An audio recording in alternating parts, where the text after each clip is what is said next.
Zena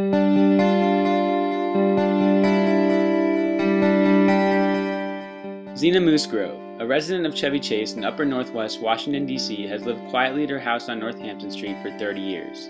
Over the last 3 decades, she cultivated a lavish native garden, which has kept her house natural in an ever-urbanizing city. On August 28, 2009, her garden was devastated. The Washington, D.C. Department of Consumer and Regulatory Affairs tore up her cherished vegetation in an aborted cleanup arranged by the Metropolitan Police Department. But why did they do it? The explanation that's been given is the ultimate, basically bureaucratic snafu. What happened to Fenty's Going Green initiatives? Why is DC attacking our only natural environments left?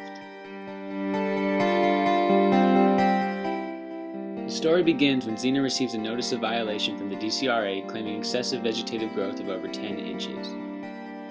What the regulations say is that no matter how high they are, if you have a genuine garden and you're growing native species, that there's a lot more leeway. In it, she comments, "I do not recognize my description of violation. I cultivate a garden without poisons using neither herbicides nor pesticides. I try to encourage the growth of native plants. I would like to meet with the inspector to discuss ways we can promote the natural gardens that I espouse and strongly believe is right." The case was stayed while it was being appealed. In other words, if they issue a summons and you don't appeal it and you don't abate the violation, then they have the right to go in and do that. But once you appeal it, then you're saying they don't have the right to do that, and they can't do that while the appeal is pending. And in this case, there was actually a specific agreement between Zena and the Department of Consumer and Regulatory Affairs through their attorney not to do anything while this case was pending.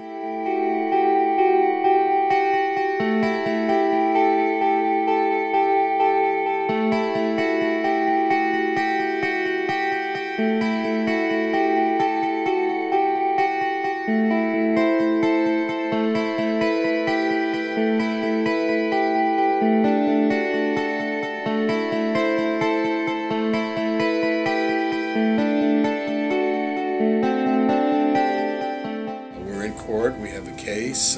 We are dealing with that case very rationally with the attorney for DC, but that doesn't necessarily mean that the bureaucrats that are pushing the paper are dealing rationally or talking with their own attorney.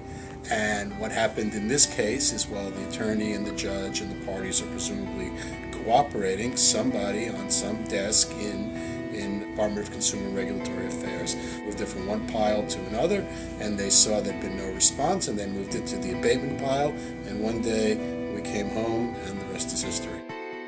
In the meantime, Zena has rebuilt her garden as much as possible, but it has yet to fully resemble the luscious forest of its prime days.